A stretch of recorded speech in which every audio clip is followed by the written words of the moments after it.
বঙ্গবন্ধু শেখ মুজিবুর রহমান একজন মুসলমান, ইসলামের জন্য কাজ করেছেন। নাস্তিক পন্থীরা মনে করে শেখ সাহেব একজন সেকুলার, নাস্তিক, কমিউনিস্ট, তিনি ইসলামের বিপক্ষে কাজ করেছেন। এখন কাদের দাবি সত্য, কাদের দাবি মিথ্যে, এটা প্রমাণ করতে হবে। প্রথম শেখ সাহেবকে, তিনি জনাব শেখ মুজিবুর রহমান, তেনার বাবা শেখ লুৎফর রহমান, লুৎফর রহমানের বাবা শেখ আব্দুল হামিদ, শেখ আব্দুল হামিদের বাবা শেখ ইকরামউদ্দিন, শেখ ইকরামউদ্দিনের বাবা শেখ বুরহানুদ্দিন, শেখ বুরহানুদ্দিনের বাবা শেখ জানে মাহমুদ ওরফে টেকনি শেখ, শেখ টেকনি শেখের বাবা জনাব জহির শেখ, জহির শেখের বাবা জনাব দরবেশ আব্দুল আউয়াল, যিনি 1463 ইসরাই সালে এই বাংলাদেশে এসেছিলেন ইরাক থেকে ধর্ম প্রচার করার জন্য। সোনারগাঁয়ে তিনি ধর্ম প্রচার করার জন্য এসেছিলেন। তেনার পূর্বপুরুষ সোনারগাঁয় শেখ আব্দুল আউয়াল, যিনি ইরাক থেকে এসেছিলেন, তিনি বাইজিদ বুস্তামি রহমাতুল্লাহ আলাইহি একজন শাগরেদ ছিলেন। তেনারই বংশধর শেখ বুরহানুদ্দিন সাহেব, তিনি টঙ্গীপাড়ায় এই দ্বীন প্রচার করার জন্য সেখানে অবস্থান করেন। সেখানেই তিনি দ্বীন প্রচার করেন। আমরা কি দেখেছি, শেখ সাহেবের উত্তরসূরিরা একজন ধর্ম প্রচারক ছিলেন, ইরাক থেকে এসেছেন ধর্ম প্রচার করার জন্য। শেখ সাহেবের বাবা একজন দাড়িওয়ালা, টুপিওয়ালা, তার দাদা একজন দিনদার, তার পূর্বপুরুষ সবাই মুসলমান। কাজে কেউ যদি বলেন শেখ সাহেব নাস্তিক, কমিউনিস্ট, আমি বলবো তুই মিথ্যা বলছো, সে একজন মুসলমান, সে একজন মুসলমান। শেখ সাহেব প্রথম কেন জেলে গিয়েছিলেন আপনাকে জানেন? আমি নিয়ে এসেছি দলিল, অসমাপ্ত আত্মজীবনী শেখ মুজিবুর রহমানের। এই বইয়ের মধ্যে আপনি দেখেন শেখ সাহেব কে ছিলেন, কি করেছেন, যারা তাকে নাস্তিক বানাবার পায়তারা করে দিয়েছেন। আমি বলবো তুমি নিজে নাস্তিক, কাজে তোমার চক্ষু দিয়ে অন্যকে নাস্তিক দেখো। তুমি যদি মুসলিম হও তাহলে তোমার চক্ষু দিয়ে আরেকজনকে মুসলিমই দেখবা। আমি কিছু প্রমাণ দিই। এটা হলো আমাদের বর্তমান মাননীয় প্রধানমন্ত্রী, তিনি সম্পাদনা করেছেন। এই বই উদ্বোধন করার জন্য দুই বোন খুবই কেঁদেছিলেন। জেলখানায় বসে তিনি এই বই লিখেছিলেন। শেখ সাহেব প্রথম জীবনে জেলে গিয়েছিলেন, তখন তিনি অষ্টমে পড়েন বা সপ্তমে পড়েন।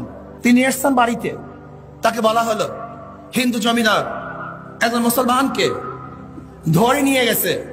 তিনি তার দল বল নিয়ে সেই বাড়িতে গেলেন যে ছেড়ে দেন, কিন্তু না, ছাড়ে নাই। তখন তিনি জোর করে তাকে নিয়ে এসছে। এরপর সেই হিন্দু জমিদার তার বিরুদ্ধে কেস দিয়েছিল, সেই কেসেই তিনি প্রথম জেলে গিয়েছিলেন। এর বর মধ্যে আস। এরপরে শেখ সাহেবের একটা ইতিহাস আমি বলবো।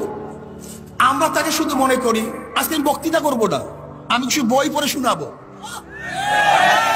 আজকে বক্তৃতা করবো না, জাহেল এবং মূর্খদেরকে শোনাবো যে সে কি ছিলেন। শেখ সাহেব শুধু বাংলাদেশের স্বাধীনতার জন্য চেষ্টা করেন নেই, তিনি পাকিস্তানের স্বাধীনতা আনার জন্য চেষ্টা করেছেন। এই পাকিস্তানকে আনার জন্য সর্বোচ্চ চেষ্টা করেছেন। শেখ সাহেব তিনি সরওয়ার্দী সাহেবের শাগরেদ ছিলেন। তিনি নিজেই বলেন এই বইয়ের মধ্যে যে যখন সরওয়ার্দী সাহেব, ফজলুল হক সাহেব যখন গোপালগঞ্জে গেছিলেন, তখন আমি ছাত্র ছিলাম, আমি স্বেচ্ছাসেবকের দায়িত্ব পালন করছিলাম। সবাই অংশগ্রহণ করতেছে, কিন্তু একদল লোক অংশগ্রহণ করে নাই, হিন্দু বন্ধুরা অংশগ্রহণ করছে না। আমি চিন্তা করলাম কেন?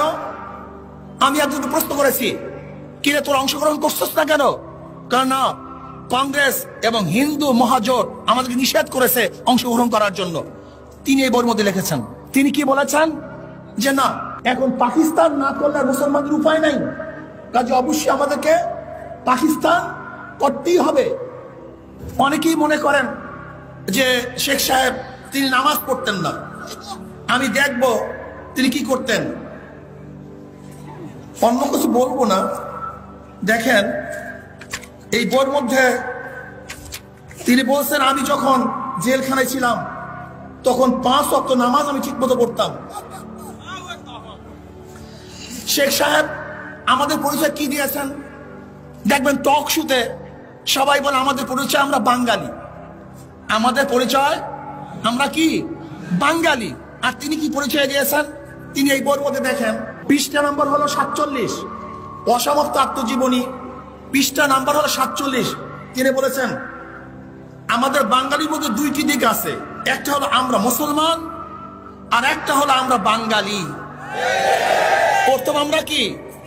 আমরা মুসলমান, এরপর আমাদের পরিচয় আমরা বাঙালি। আমরা শুধু বাঙালি নয়, আমরা প্রথম মুসলমান, তারপর আমরা বাঙালি। এটা প্রথম জাতীয় পরিচয় আমাদের থাকতে হবে। আমরা প্রথম মুসলমান, তারপর কি আমরা বাঙালি। দিল্লিতে যখন তিনি ঘুরতে গিয়েছিলেন, মুসলমানের প্রতি আকর্ষণ কি ছিল? মুসলমানের প্রতি আকর্ষণ কি ছিল দেখেন। আবার দিল্লি শহরকে ভালো করে দেখে নিলাম। শত শত বছর মুসলমান দিল্লি থেকে সমস্ত ভারতবর্ষ শাসন করেছে। তখন কি জানতাম এই দিল্লির উপর আমাদের কোনো অধিকার থাকবে না? শেখ সাহেব বলতেছেন দিল্লি ঘোরার সময় দিল্লি লাল কেল্লা, কুতুব মিনার, জামে মসজিদ আজও অনন্য মুসলিম শিল্পের নিদর্শন ঘোষণা করছে। পুরানো দিল্লিও তার আশেপাশে যখনই বেড়াতে গিয়েছি দেখতে পেয়েছি সেই পুরানো স্মৃতি, মুসলমানের স্মৃতি। কাজী তিনি কি বলেছিলেন যে মুসলমান এই দিল্লি ছেড়ে চলে যাবে, এটা কোনোদিন ভেবেছিলেন? মুসলমান কোনোদিন ভাবতে পারেন নাই। শেখ সাহেব তিনি 5 ওয়াক্ত নামাজ পড়তেন। আমি সেইটা আপনাকে দেখাচ্ছি। তিনি একজন মুসলিম লিডার ছিলেন। তিনি বলেন এটা 169 পৃষ্ঠা। কি বলেন? মাওলানা সাহেবের সাথে আমরা 3 জনই নামাজ পড়তাম। মাওলানা সাহেবের সাথে আমরা 3 জনই নামাজ পড়তাম।